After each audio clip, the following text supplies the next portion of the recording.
Hi everyone, आज की इस क्लास के अंदर मैं बात करने वाली हूं कि समर वेकेशंस के अंदर क्या हम अपना सिलेबस कंप्लीट कर सकते हैं और पूरे साल, अभी जून चल रहा है, जून से लेके कैसे हम लोग पूरे साल ऐसे पढ़ाई करें कि हमारा सिलेबस कंप्लीट हो जाए, बैकलॉग भी ना बचे, किस तरीके से हमें पढ़ना चाहिए, क्या वो गलतियां हैं जो हम लोगों को नहीं करनी चाहिए, ऐसी कुछ इंपॉर्टेंट टिप्स और ट्रिक्स के बारे में मैं बात करने वाली हूं। और आज इस वीडियो के एंड में एक इतनी इंपॉर्टेंट टिप मैं आप लोगों के लिए लाई हूं, उसको प्लीज देखकर जरूर जाना।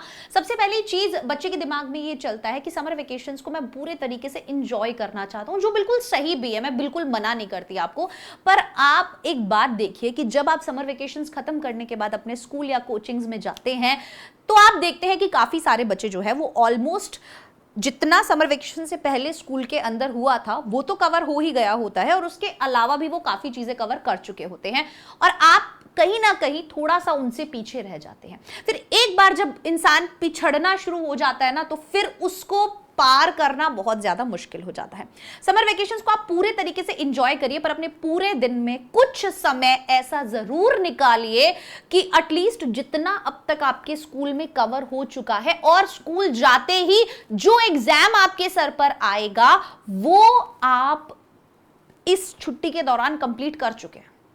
बस मैं आपसे इतना चाहती हूं कि ये छुट्टी के दौरान वो आपका हो चुका हो। तो क्वालिटी वर्सेस क्वांटिटी पे भी हम फोकस करेंगे। हम ये नहीं देखेंगे कि हमें पूरा सिलेबस ही कवर करना है। अगर उसमें हम रह गए तो कहीं ना कहीं आप कॉन्सेप्ट्स को बिल्कुल अच्छे से नहीं कर रहे होंगे, जो कि एक बहुत बड़ी गलती है। तो हमें क्या करना है, हमें क्वालिटी और क्वांटिटी में क्वालिटी को चुनना है। जितना अब तक स्कूल में हो चुका है वो वाला पोर्शन, और स्कूल जाते ही एग्जाम में जो आने वाला है वो पोर्शन हमारा समर वेकेशंस में खत्म हो जाना चाहिए। ठीक है, हाँ या ना? पॉइंट नंबर 2, बैकलॉग खत्म करो। बच्चों ने अभी तक पढ़ना ही शुरू नहीं किया है, साल शुरू नहीं हुआ उससे पहले उनका बैकलॉग बना हुआ है। जितना अभी तक स्कूल में पढ़ा दिया गया है उन्होंने उसको छूकर भी नहीं देखा है। जो होमवर्क में मिलेगा वो तो बिल्कुल ही अलग है। अगर आप लोगों ने बैचेस ज्वाइन किए हुए हैं तो वहां पर भी ना ही तो आप नोट्स बना रहे हैं, मैं जेन्युइनली बोल रही हूं। अभी आप लोगों ने इतनी ढील दी हुई है कि अभी 2-3 महीने बाद आप लोग अपनी हालत देखना। ठीक है, तो आपको क्या करना है बेटा, सबसे पहले तो अभी जो 1-2 चैप्टर्स का भी बैकलॉग बचा हुआ है ना, सबसे पहले जाओ और वो बैकलॉग क्लियर करो। ठीक है, कुछ भी पेंडिंग नहीं रखना है, क्योंकि फिर वो वजन बढ़ता जाता है, वो बैगेज बन जाता है हमारे ऊपर।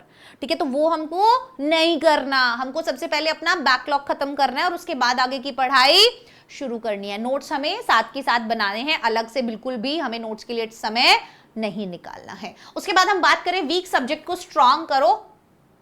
वीक सब्जेक्ट को स्ट्रांग करो मतलब हो सकता है आप अभी 9th में हैं, 10th में हैं, जिस भी क्लास के अंदर आप हैं, आपको रियलाइज होना शुरू हो गया होगा कि यार ये जो सब्जेक्ट है, ये मैथ्स है या ये जो केमिस्ट्री है या फिजिक्स है या बायोलॉजी है या जो भी आपका सब्जेक्ट है, इंग्लिश है, हिंदी है, जो भी आपका सब्जेक्ट है, आपको किस सब्जेक्ट में सबसे ज्यादा प्रॉब्लम आ रही है। ये टाइम वो टाइम है जब आप अपने कॉन्सेप्ट्स पर ध्यान दे सकते हैं। ठीक है, आपके पास अच्छा खासा समय है, क्योंकि जब स्कूल ओवर, ये छुट्टियां खत्म हो जाएंगी ना, सारा दिन स्कूल जाओगे, स्कूल से आने के बाद तुम्हारी कोचिंग्स वगैरह, ऑनलाइन ट्यूशंस वगैरह ये सब शुरू हो जाएंगे, फिर सर पे एग्जाम्स भी मंडराएंगे, तो बहुत सारी चीजें एक साथ होंगी, तो तब तुम वीक सब्जेक्ट के लिए टाइम नहीं निकाल पाओगे। तो क्या करना होता है, वीक सब्जेक्ट पर स्टार्टिंग से ही ध्यान देना होता है। ठीक है, जिस भी टीचर का पढ़ाया हुआ समझ में आता है, मैथ्स तुम्हें जिस टीचर की समझ में आती है, फिजिक्स तुम्हें जिस टीचर की समझ में आती है, पकड़ लो एक टीचर स्टार्टिंग में।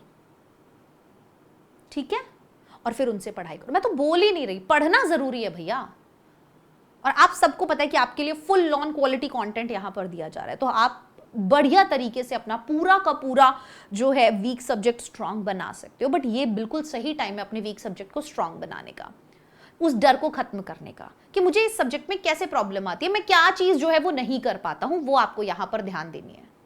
ठीक है, यस, और उसी पर काम करना है, उसी पर काम करना है। उसके बाद आते हैं सिटिंग टाइम। बच्चा ना समर वेकेशन में अपना सिटिंग टाइम इंप्रूव कर सकता है। हमारे अंदर ये बहुत बड़ी एक चीज है कि हम लोग कई देर तक बैठ नहीं पाते हैं। अब बोलोगे मैम बैठ नहीं पाते, बैठे रहते हैं हम तो सारा दिन, पढ़ने नहीं बैठ पाते। उसका रीजन क्या है कि ये जो रील्स और इंस्टाग्राम और शॉर्ट्स जो हम स्क्रॉल कर करके, और इतना ज्यादा हमें जो एक्सेस मिल गया है बहुत सारी चीजों का, एक्सपोजर इतना ज्यादा हो गया है, उस एक्सपोजर की वजह से हमारा जो वो है ना, वो जो टाइम है फोकस का, वो काफी ज्यादा कम हो गया है है ना, हमें हर एक सेकंड में कुछ नया देखने की आदत हो गई है ना, तो हम डिस्ट्रैक्टेड बहुत ज्यादा हो गए हैं और उसी की वजह से हमारा सिटिंग टाइम जो है वो नहीं हो पा रहा।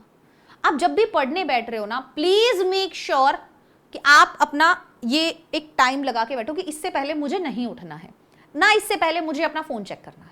ये इंप्रूव करना बहुत ज्यादा जरूरी है क्योंकि एग्जाम में 3 घंटे पूरा बैठना पड़ता है, वहां पर फोन नहीं है, टीवी नहीं है, कुछ भी नहीं है, और अगर दिमाग डिस्ट्रैक्टेड रहा तो जो आता होगा वो भी परफॉर्म नहीं कर पाओगे। ये बहुत छोटी चीजें हैं जो मैं आप लोगों के सामने लेकर आई हूं और जिस पर हम ध्यान नहीं देते हैं, जो हमें इंप्रूव करने की जरूरत है। So we need to improve. हमें अपने आप में कुछ बदलाव करने होंगे। अब हम बड़ी क्लासेस में आ गए हैं और यही जो हैबिट्स हैं वो हमें आगे 11th-12th में काम आएंगी। 11th-12th में बहुत ज्यादा सिटिंग टाइम चाहिए होता है, समझे? ठीक है। उसके बाद बारी आती है आंसर राइटिंग की। ये मैं बात करूंगी इंग्लिश के लिए भी स्पेशली। बच्चे को सब आता है पर बच्चे का प्रेजेंटेशन बहुत गंदा है। ठीक है, इंग्लिश में सब आता है पर आंसर बनाने नहीं आते, आंसर राइटिंग अच्छे से नहीं आती, पर्सनल रिस्पॉन्स अच्छे से नहीं लिख पाते, लेटर राइटिंग नहीं कर पाते। पता है ये बात? जो चीज पता है कि हम ये चीज नहीं कर पाते, है ना, आता हमें सब कुछ है, मुझे सारे कॉन्सेप्ट्स आते हैं, मैं सारा आंसर वगैरह सब निकाल लेता हूं, पर जब बात आती है पेपर प्रेजेंटेशन की, पेपर में जो लिखोगे उसके नंबर मिलेंगे। तो आंसर राइटिंग इंप्रूव करना पड़ेगा, चाहे फिर वो साइंस के लिए हो, मैथ्स के लिए हो, किसी के लिए भी हो। अगर आपका प्रेजेंटेशन आंसर का प्रॉपर है, स्टेप बाय स्टेप है, तो आप बहुत अच्छा स्कोर कर जाओगे। पर अगर आपको आता सब कुछ है और अगर प्रेजेंटेशन बहुत खराब है, आपने ढंग से लिखा नहीं हुआ है, आपकी ग्रामर, स्पेलिंग, वोकैबुलरी बेकार है, आपको नंबर नहीं मिलेंगे।